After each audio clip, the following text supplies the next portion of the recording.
Welcome to Outaspace, International Arts and Class Struggle Podcast. Self-reflection in the artistic process and the importance of allowing creativity. An interview with Jonas Langer.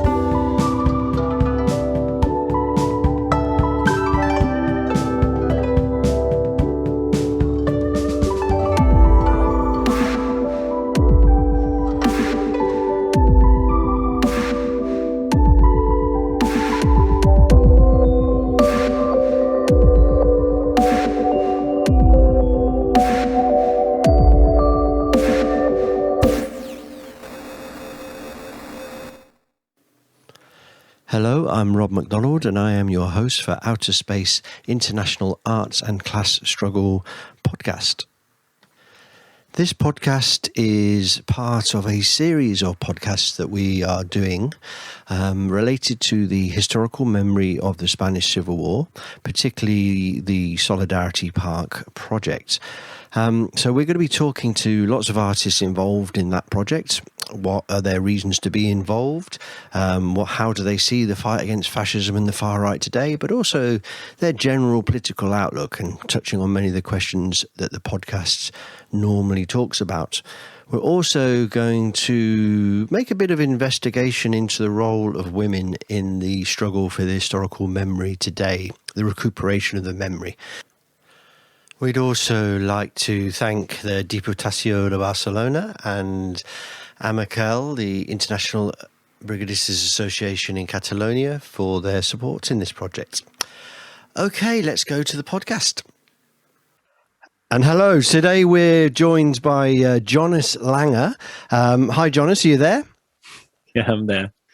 Yeah, cool, man. Well, today's a little bit different with the podcast, isn't it? Let's be honest. Today we're going to interview Jonas. But Jonas is obviously very deeply involved with the Solidarity Park project already. You do a lot of the technical work for Solidarity Park. Yes. Also, increasingly, you're doing a lot of the communication work for the project. But you're also an artist in your own right. As a music producer and creator, and you also, within the project itself, you create art with making films and different shows, and also you produce this show.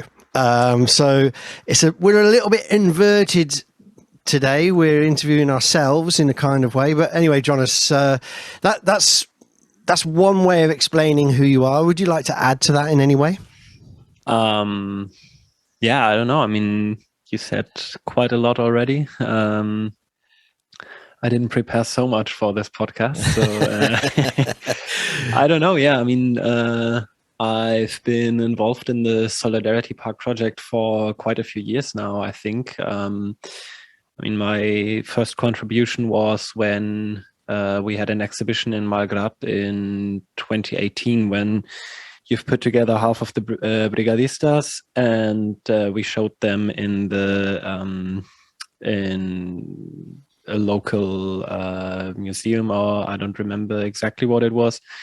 But so we worked together with Oscar, who's a video artist, and I did a soundtrack. And I think that was kind of the first work I did for the project. And yeah, since then I've always stayed involved in Solidarity Park, and yeah, now I'm inside the coordination.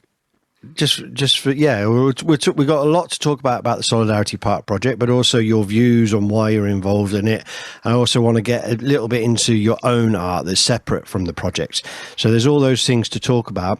Just to clarify what it was, it's 2018, I think was correct. It was in November, and it was at the Civic Centre in Malgrat de Mar, and it was an exhibition called Brigadistas Return, and it was about celebrating the anniversary of when the Brigadistas left, but also an expose of the project at that stage. And you're right, we showed the first 30 Brigadistas that were made, and yeah, you're right, we did an installation, which is actually one of the coolest things of the project so far, that installation. There is a video of it, I think so too. But I think we also have to rewind because you also, I think that wasn't the first thing you did, because you were involved in the badge making evening. Yeah, that's true. And That was where we stayed up all night long making badges for the projects. And this was right at the beginning, before the crowdfunding, the first crowdfunding. I think we're talking 2017 almost then. Still got some of those badges because we made so many that night. And also, let's rewind a little bit further, because we also had a collaboration before in the Bad Art project, and particularly you're based now in Hamburg, where you're from, but at that moment you were in Barcelona, and we did now and then the history of the Russian Revolution. I think it was the 100th anniversary of the Russian Revolution, and that was one of the best projects I've ever done, I think. Maybe we could go into that, but you were doing the music with that, and I was doing live drumming on stone.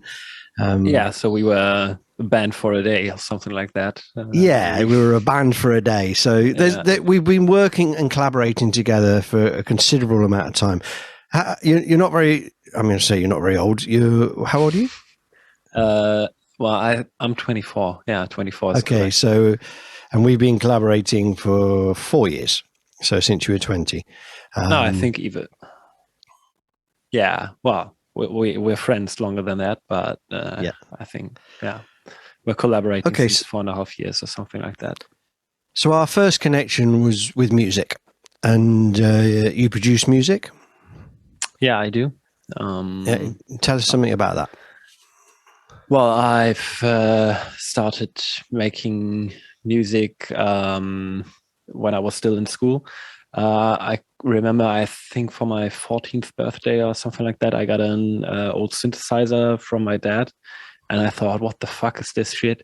I wanted something else. I can't remember what I wanted, and I was a bit disappointed, to be honest. But a few years later, I got to love it. I think I moved to Barcelona when I was 19.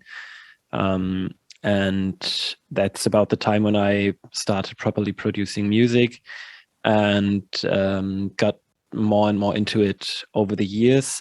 And we've collaborated. As I said, I did the sound installation on the Brigadistas Return exhibition. And I'm currently working on finishing up my first album, which has been a very long process. I've been working on it I started working on it, around about 4 years ago now. And it's been lying on my hard drive for 3 years or so. It needed the time. It's a very emotional, very intense album, and I think I needed a bit distance from it. But I'm currently in the process of finishing it, and I hope to release it in the beginning of next year. Yeah, I mean, it is an intense project, but also, if people could have heard us before this podcast started, you're also quite specific, or I don't know how to put it nicely. You like things to be as good as they possibly can be. So just to give people who are listening an idea, there was a little bit of crackling on the recording. Just a little bit. Quite a lot. Yeah, so we had quite a bit of time before to get this podcast right, and this is the role you play within the project of a technical level, but also do you carry that into your music as well? Do you really need to get it right, or are you the kind of person who would knock it out there? And how your music process, your artistic creative process, how does that work for you? Well, I mean, there's these two extremes that you just described, right? People that just throw everything out, and people that are very perfectionist and in the end probably never finish a single piece of artwork. Perfectionist, that was the word I was looking for. Yeah. And I used to be a bit too perfectionist, I think, I think it has something to do with self-doubt, probably. That you don't feel that it's at the point yet where it can be shown to the world. but I've moved a bit away from that thinking, luckily, and eventually I managed to say, okay, now this is finished, because when you're working on a song, there's always something you can change. And if you listen to a song from now in 5 years, might think in 5 years that what did I do back then? I would have done it completely different. But that's not the point. I think art is always an expression of who we are in the moment when we create it. And when it's, maybe a bit like a time capsule, you collect something inside of that artwork, a piece of yourself and of your artistic expression. And this describes yourself as a person, as an artist, just in that moment or in that time period. And when you put it out, it's there, and it talks about this person at that specific moment. But after that, you can be a completely different person. But I don't think art has to show who you are all the time. It can show who you were or what happened to you. And viewing it like that has helped me a lot in finishing my music, because before that I was thinking, there's always something you can do better. But then I looked at it from a different perspective and thought, well, it just shows that it was right to do it that way in this very specific moment, and now it stands for itself.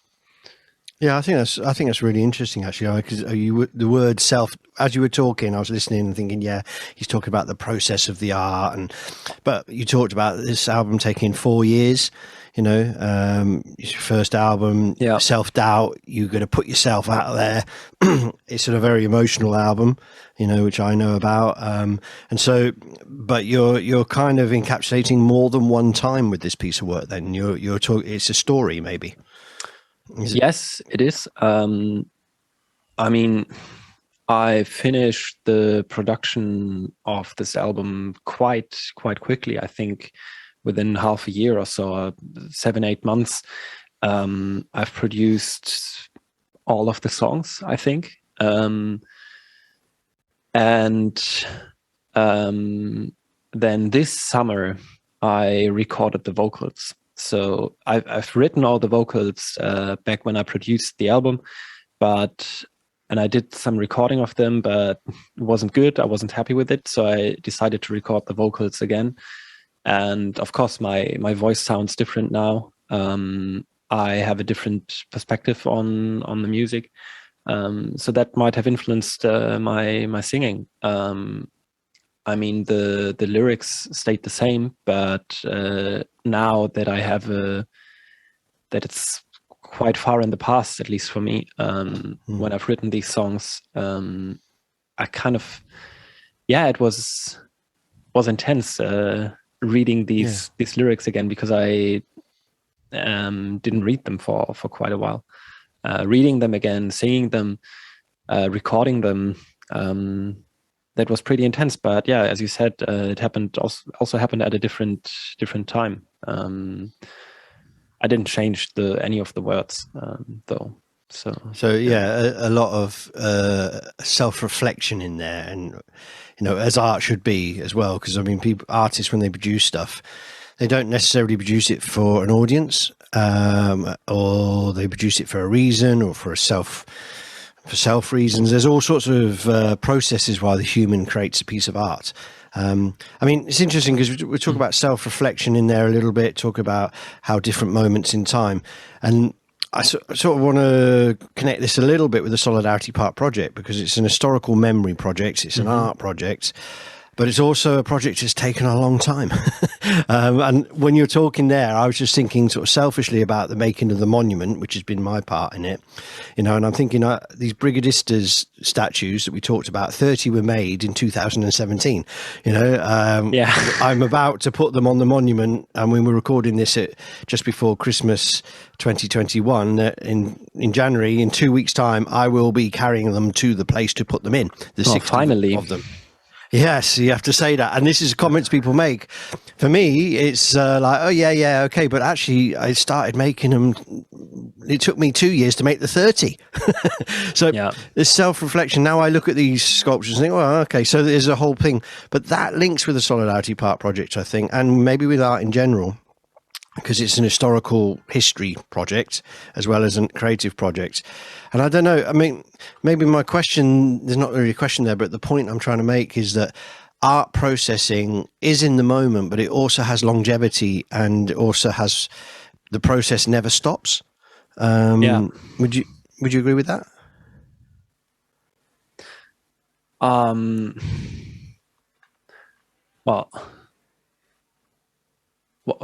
how do you mean that exactly? The process never stops. As I said, what do I mean?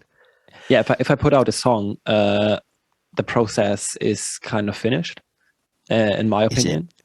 Yeah, this is maybe this. I mean, for me, when we had all these delays, I mean, you had delays with this album. Yeah, you know, and there were delays that, you know, so you've encapsulated a 4-year period with the emotion of the moment when you wrote it, and then with the finishing touches that you probably needed to do later. Yeah, you know, to give it the whole story. It's not the whole story, but this now this project lives within you. And you shut the door, and once you make it public, then really art stops. Now, for me, with the statues, there's a similar thing going on. And once they're up on the wall, if you like, that process stops and the monument is sitting there. But the idea of the Solidarity project for me was continuation of process. Because it's not just about the pieces of individual art, and there's been many in the Solidarity Park projects, and you've made a number of them. You know, you talked about the audio recording for the installation we did, and you've done others as well. So what I'm talking about is that where does all that sit in terms of art production, you know, and historical memory and those kind of things. You know, I suppose what I'm trying to say is that art continues, the piece of art you create continues, and it's no longer yours, but it's still creating thoughts and patterns in other people's heads. Yeah, it certainly does. I think the creative process probably never stops, but there's different people who have who can see it from a different perspective. When I put my album out, I think my creative process on the album stops, but people who will listen to it will think differently. Everybody will have a different impression. At least that's what I hope.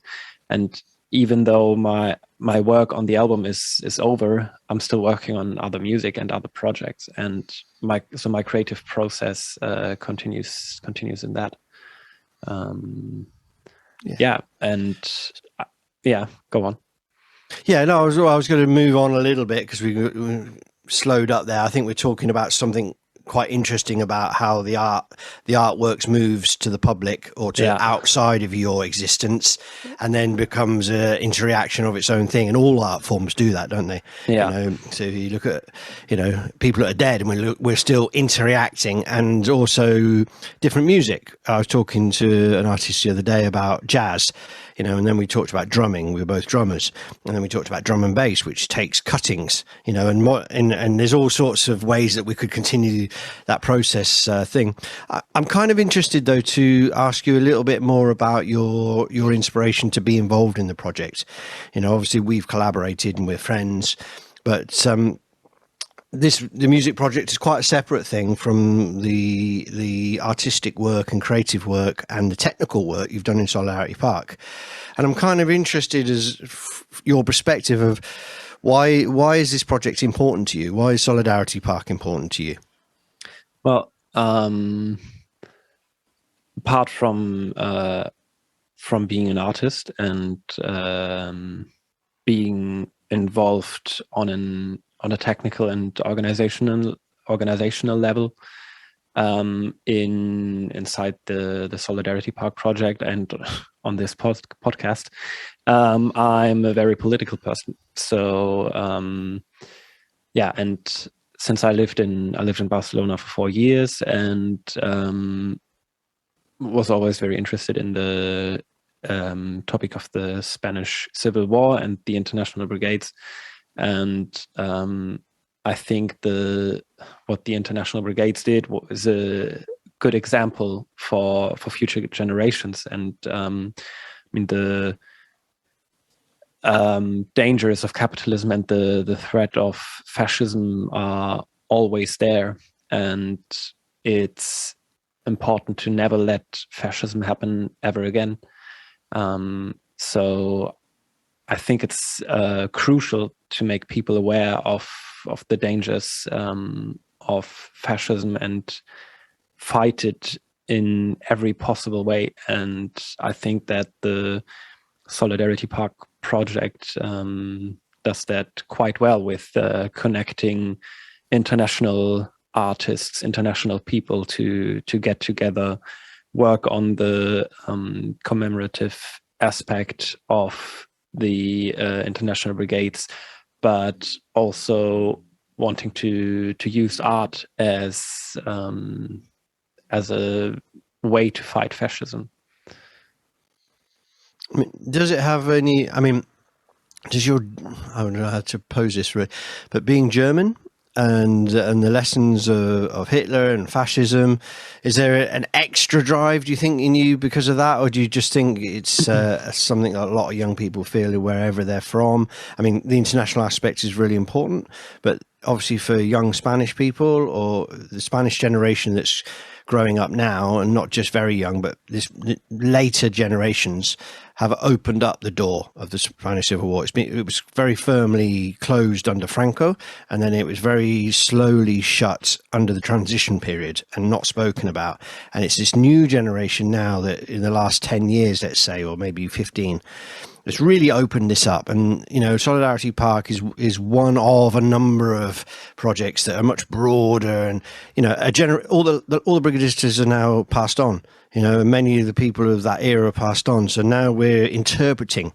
It's a bit like we talked about the art thing, isn't it? The actual political activity is finished of the generations it existed with, and now we're playing with that historical memory and who dominates that.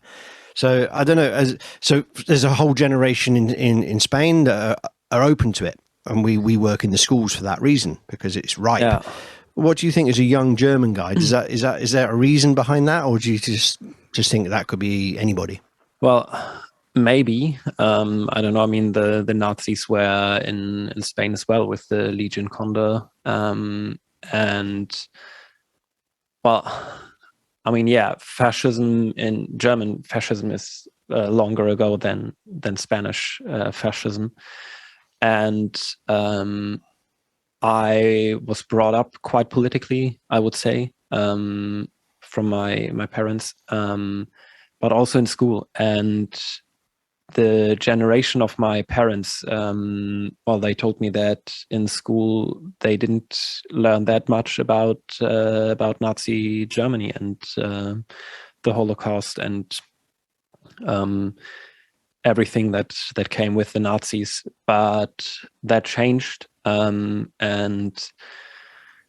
well, I was always very interested in history. So in school, in high school, I had 6 hours of history classes a week, and we learned about Nazi Germany for 2 years nearly, or 1 whole year, and then the events that led up to it with the First World War, the Weimar Republic, and everything. And we've also visited concentration camps and spoke to Holocaust survivors.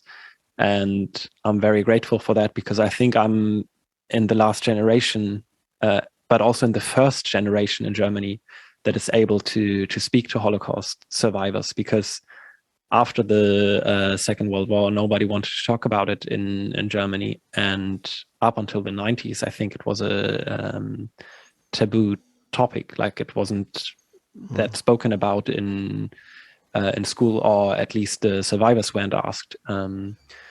So yeah, I've spoken to quite a few survivors, and that always touched me a lot, and made me see the horrors that fascism brings from an individual standpoint. No, it's not just the numbers of how many people were killed, but also what that meant for people as individuals. And I think that leaves the biggest impression. And I think that's partly where my anti-fascist standpoint comes from. I don't know how it would have been if I went to a different school, even in Germany or in a different country. But I think it matters, actually. I know the struggles that teachers have with curriculums and how to fit it and how to make it. And it's one of the reasons why the Solidarity Park project targets, if you like, the schools, or raises it in the schools, and the teachers that we have in the projects are strong with that, and that's not because it's not happening here. It's a that part of the project is trailblazing. There are a number of other projects similar that do it in a different way, but it's definitely something that is going on, because I don't know what you think about this, but the struggle today is a real thing. Fascism, or at least far right politics is there. It's strong, and therefore not only is it a question of being on the street and campaigning about the day-to-day things, houses and jobs and homes, and convincing people. We have to do that with our own knowledge of the history, and we were defeated, our side. Let's be honest, in Germany and in Spain. Yeah. We were defeated, and we didn't win in England and France, because capitalism won still. So on both sides, we didn't score a victory. So what we're doing here is we're fighting for the historical memory of who and how should it be remembered, And for me, and I think for the key people in the Solidarity Park projects, it's about this participation, people are involved, multiple angles and views on it, and doing it that way. But how do you see that, learning the lessons and the struggle today? Do you see that connection that I'm saying? Do you think that we're creating, let's put it in a bad way, but are we creating a weapon here that can be used in the struggle today against the far right? Or do you think we should just be out there campaigning on the social issues and combating them on the streets, that kind of thing? Well, I think there's different ways of being active politically, and different forms of political action. And you can go out and go to campaigns, hand out leaflets, hold speeches, and that's all fine and well. But it's not the only way you can be politically active. And there's different ways on how to reach people. And I think art is a very important instrument in that, and very expressive. And most importantly, I think art always carries emotion, and has the ability to touch people, to make people think about what they are reading or hearing, and relate it to something in their lives, probably.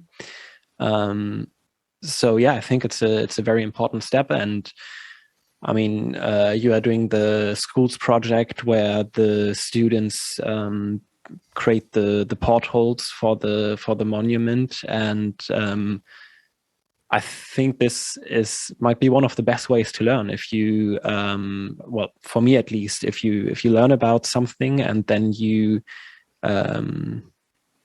immediately put it into practice. I think this is the way how things stick with you. Yeah. Yeah, I think, okay. I mean, we've already talked about in the project that you did some soundtracks, you did some music. In a lot of the festival stuff that's going on, there's your work behind the scenes. Yeah, well, some instrumentals from my album even before. Yeah, before it's even released. So people who have followed the project probably have heard. If it hasn't been said who this artist is, it was probably you. Probably, yeah. So yeah, you've done a lot of the technical stuff, and the last two festivals have been online. The first one I kind of did from my bedroom under COVID conditions. And the second one was done from my bedroom. Yes, and with a connection to a couple of other bedrooms, but at a much better level because you were doing it. And the first one I very much did because it was like March, COVID really came heavily in, and it was like May, and I thought, well, everything's lost this year.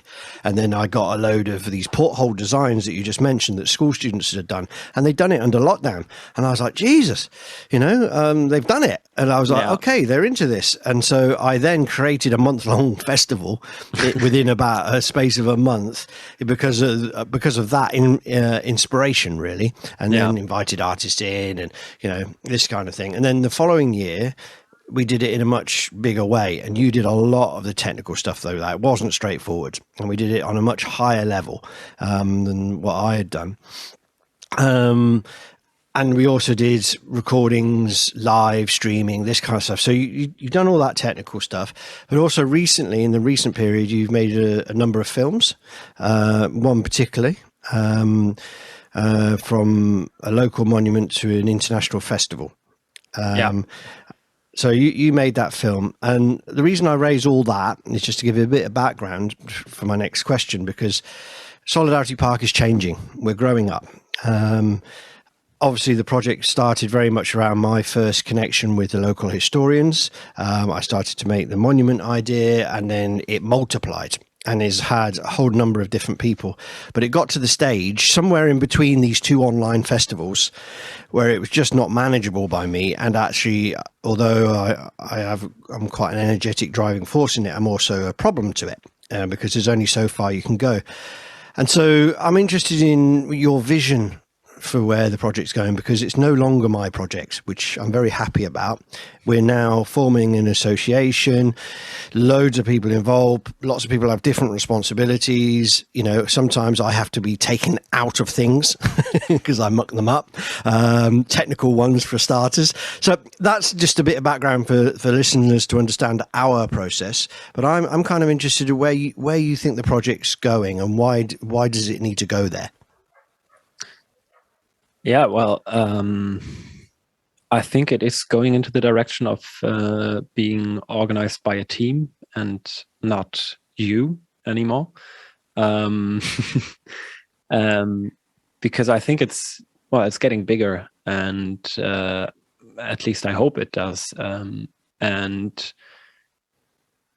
then it's not sustainable if one person organizes it and delegates jobs to other people. I'm a socialist. I don't think one person should decide everything within a project. And there's a time for when that needs to happen, but most of the time it isn't. And it should be decided democratically or on an organizational level with more people involved. And so I think we're going in the right direction. And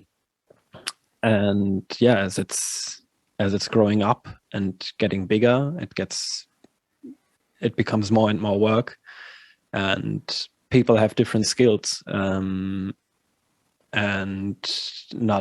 there's not one person who can do everything.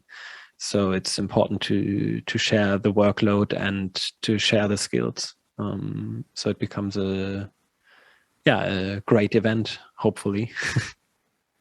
Yeah, I suppose from my angle, it needs to grow up, but it needs to get younger as well. So that's why you brought me in. Well, no more. I mean, obviously we have the impact in the schools, and that's a younger generation that we're orientating towards.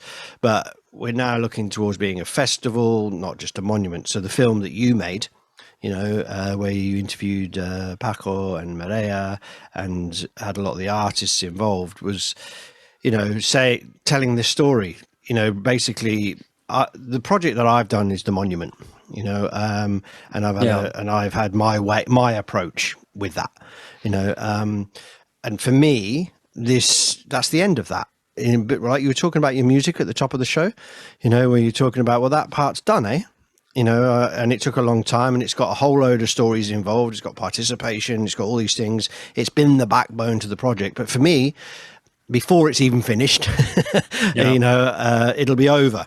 And so we're looking with the film that you made. I think you got out of Paco and Maria about where we want to take this, and how do you see that evolving the festival? Do you see it being a one-off or an every 5 years, or